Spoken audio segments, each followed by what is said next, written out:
Oh, yeah. So thank you for having me here. Thank you to the organizers for this opportunity. And I think my slides are here.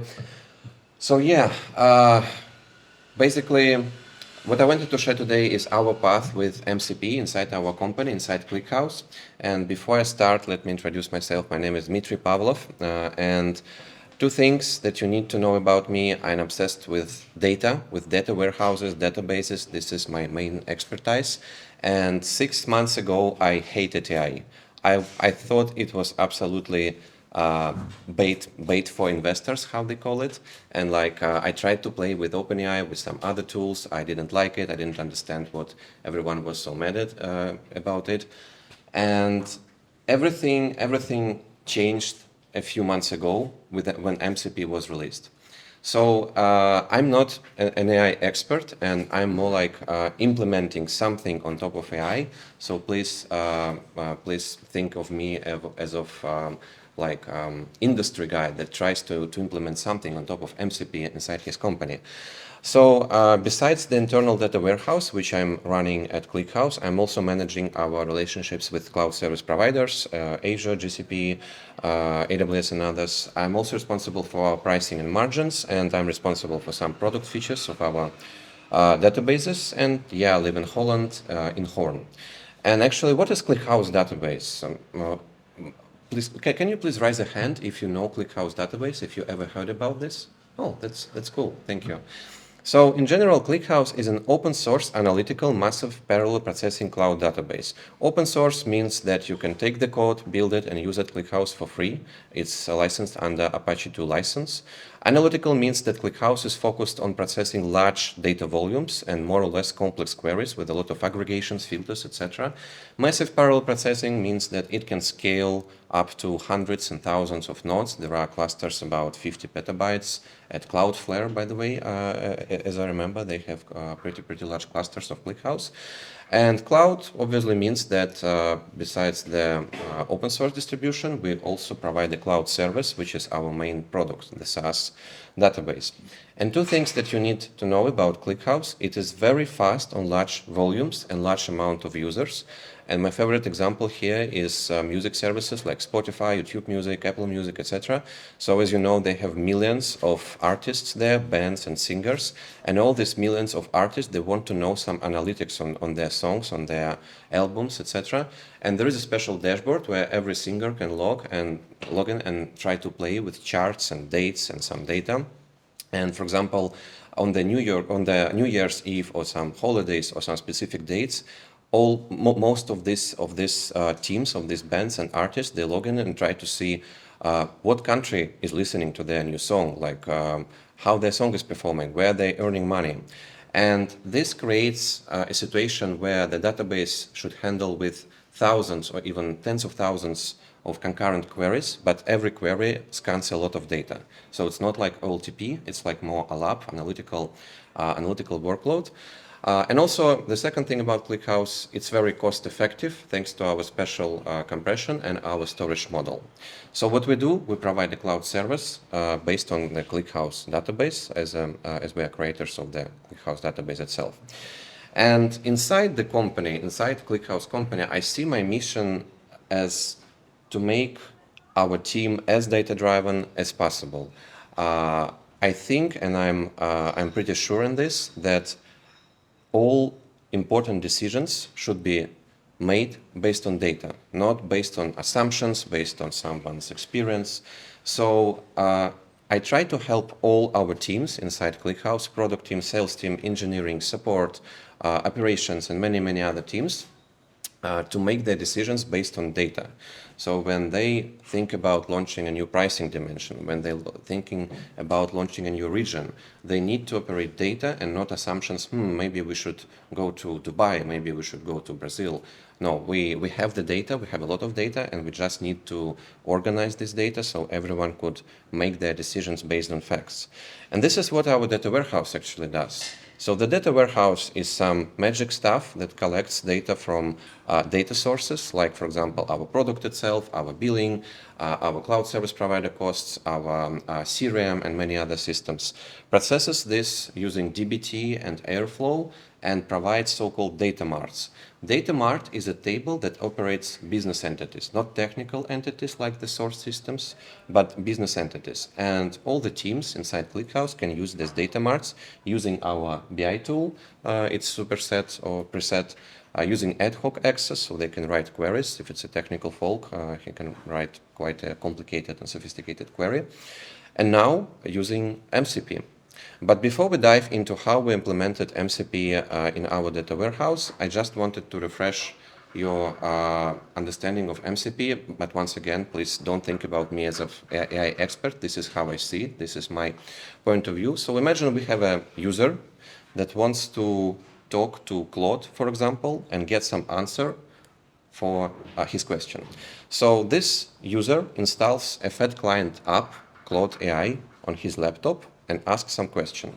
Then this Fed client app goes to API, to Anthropic Cloud, for example, to Anthropic API. And the model works on Anthropic servers, most likely in AWS or GCP, I don't know, and returns the answer back to the Fed client. Now, if we add MCP servers to this setup, what actually happens is that you need to install MCP servers on the laptop, on the user's laptop. So if you want your agent to communicate with, for example, with a database or with something else, you need to install this MCP servers to your laptop or use some third-party tools like, for example, LangChain, but there are some complexities with this. It really makes the pipeline a little bit more complex to operate. And the problem here, the first problem that we faced when I tried to implement MCP support in our data warehouse and create an agent for answering users' question, is that when I came to our business users, to our CPO, for example, to our VP of sales and said, hey, Mike, so imagine a sales guy. Hey, Mike, you need to install Python. By the way, there are a few libraries. You need to solve dependencies, and then you need to install Claude, and then you need to install MCP server, and then you need to ask security folks to open the access for you to the database from your laptop. He said, no, Dmitry, that I will use BI. I'm fine with this. I don't want any of console stuff. Just give me UI. So what we did actually, instead of using some specific tool that is installed on the consumer's laptop, we used LibreChat. And LibreChat is a new type of software that actually appeared maybe 1 year ago. This is an open source UI that is suitable to work with all known AI LLM agents, LLM models. And it can switch between models. It can implement, for example, agent-to-agent communication, but not very sophisticated. I think we'll hear about agent-to-agent in the third pitch today. And what's more important, it can be run on a server, on a separate server with a web interface that everyone in the company can use. And this is, I think, the first step for agents to be more enterprise-ready, to be more production grade. Because what LibreChat does, it also solves authentication problem for you. So all users need to be authorized to access the agent itself and the data through the MCP server. And it solves many things because it's simply one place that you connect to LLM. So what we did, we created our first MCP ClickHouse server. We connected this MCP ClickHouse server to our data warehouse, and I just started to ask questions to the agent with this MCP tool that can run select queries, that can run list tables and list databases inside the data warehouse database, and it didn't work at all. The second problem was that in addition to the data itself, it's extremely important to give the context, and the context is. It's not just describing the field, like, hey, this is our revenue field. This is not enough. Basically, you must think of the agent as of, for example, quite a lazy junior data analyst that joins your team, and he doesn't want to go to Wiki and check something. He just starts to write queries. He gets incorrect results because he doesn't interpret the field names correctly. So you need to give him a lot of documentation, and you need to make him read this documentation. And this is not only the documentation about your data, this is also the docs about your business. So you need to describe the company. What are the business processes inside your company? How do, for example, departments correlate with each other? How do they talk to each other. And in our example, we had to explain to the agent the whole path of our customer when he joins ClickHouse Cloud, when he creates a service, creates a database, uploads first portion of data, and then he changes his billing status. So we basically described the whole company to the agent. And this is where it started to work. So we ended up with this architecture. This is basically our current state. We plan to change it a little bit, but this really works very well. So in addition to MCP ClickHouse server, we connected MCP GitHub server and gave access to our data warehouse wiki that we modified a little bit to describe the whole company, as I shared, not only the data, but the processes behind the data. We gave access to our dbt repo. As I mentioned, we use dbt and Airflow to build our data warehouse. So now agent actually knows how the data is built. So if you ask, for example, how the revenue is built, it will go to the dbt repo and check all the fields and SQL queries up to the billing system. It will understand that revenue comes from the billing plus control plane plus something else. It is multiplied depending on the region, blah, blah, blah. And finally, we created a small flat file that originally was providing the current date to the agent, but later we added some most common columns description to this file instead of going to the GitHub, because every time going to the wiki, to the GitHub repository with the wiki is a little bit expensive in terms of time, so users get bored to wait like 5 seconds and 5 different queries to GitHub, and flat files is read immediately. And obviously, I cannot share our internal analytics because there is some sensitive data, but recently we launched a public version of our internal analytics. We call it Dwayne, by the way, Data Warehouse AI Natural Expert. And this name was selected by himself, by the agent himself. And we created a public version that you can try, that you can play with. And it's absolutely the same. It's a little bit less context, and there is a lot of data in this agent that you can really use and ask some interesting questions. So let me do to full screen.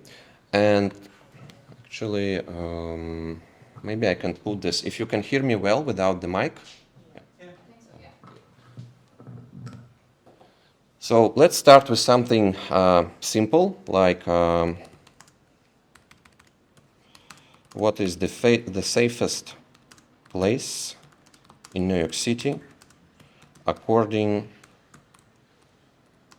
to New York City Police Department. So I don't give any context here, and the agent doesn't know anything about the databases, the database data, etc. But I give it some clue. I tell that I want this data according to the police department. So now it actually runs list databases, and it's quite a simple task. It founds the New York City Police Department database. So most likely this database contains something interesting. It knows no context. Remember this. Now it lists the table, and maybe the name of the table can give some clues. So it tries to sample the data, and in one of the table it actually finds the data that it was looking for. So if we open, we will see a SQL query. I think it's it tries to understand what time interval is stored in the table. And when it's more or less confident in the data that it got, it builds a visual.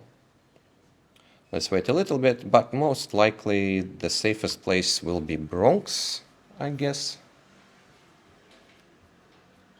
So it's pretty the same as you, if you worked with Claude AI, you saw this visual building in Claude. But this is an open source tool that you can use for free and connect it to any LLM. So that's the beauty of LibreChat. Let's wait a little bit.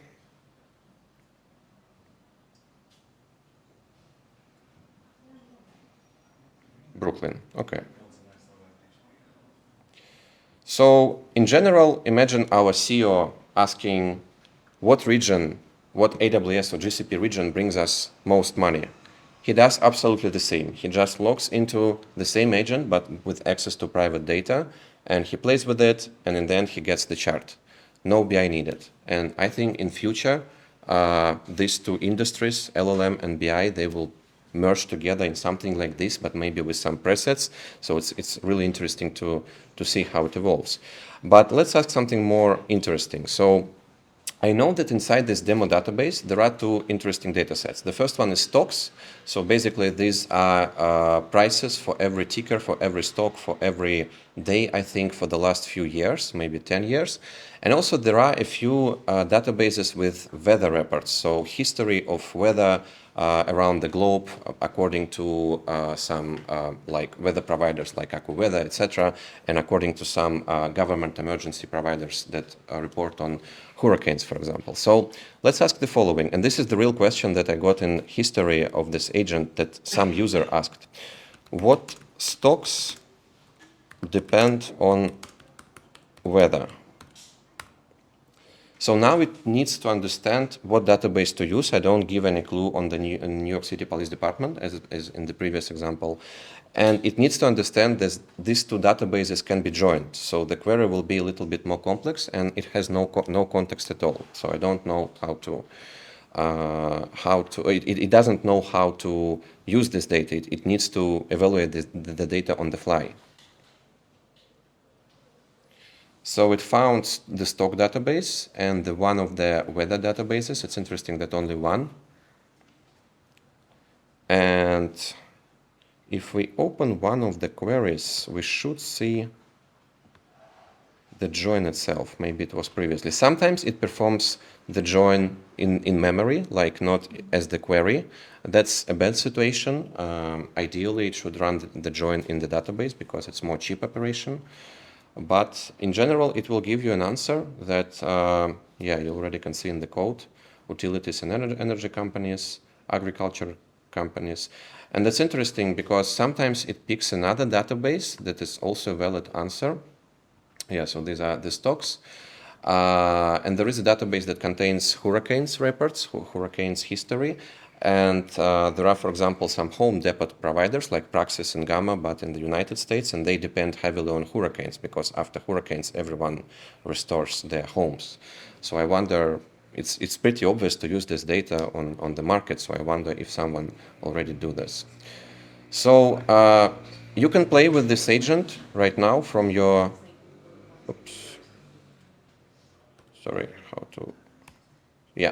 with this agent, you can open it from your mobile phone, from your laptop, and try to ask questions there. Keep in mind that there is no context, as I shared. Keep in mind that LLM do hallucinate sometimes, but basically this will give you the same experience as our CEO gets when he asks about our revenue or about our customers. So what we plan to do next? As you know, just a few weeks ago, Anthropic released so-called MCP 2.0, which is MCP remote. So instead of having MCP servers installed and pre-configured on your laptop, they can be now hosted in cloud, and you can just insert the link into your cloud app, and the app will go to the link and to communicate. It will communicate with the MCP server. So we want to use this architecture because obviously this is the future. This is where the MCP goes. And we want to give the same experience as I just showed you to every ClickHouse Cloud customer. So for this, we want to do the following. For every ClickHouse Cloud database service that we have in our cloud, we will provide one more endpoint. Currently, we provide the SQL endpoint, HTTP, and also query endpoint, so you can hit the exact API with the specific query. And we will provide the MCP endpoint, so you can connect your favorite app like Claude or LibreChat to your database in ClickHouse Cloud and basically get the same experience, but without setting up LibreChat. It took me a few weeks to configure all together the MCP server and LibreChat to build them inside the single Docker container and all that stuff. And the second thing that we actually was thinking about is to embed this experience into our service itself, so our customers will not need any AI tool like Claude or Copilot or anything else. And we just will be hosting this interface similar to LibreChat, but not LibreChat, a little bit simpler in our interface. And every ClickHouse Cloud user will be able to do the same as I just showed you based on his data. So basically, this is our experience. Currently, we have two agents. One of is the public one, the llm.clickhouse.com. Another one is the internal one, how we call it, Dwayne. Dwayne has around 15, 20 unique conversations per day and around maybe 50, 60 messages per day, so not so large, but these messages are really big because it needs to run a lot of SQL queries to get the answer. And it's mainly used by our Office of the CEO and our product team. Also, support engineers are using Dwayne a lot. And the LLM one, the public one, is used, I would say, by around a few thousands of users right now. So it's more or less closer to traditional BI production workload in a large company, and it seems like it's working fine. So yeah, that's something what we want to give to every ClickHouse Cloud customer. Thank you. Any questions?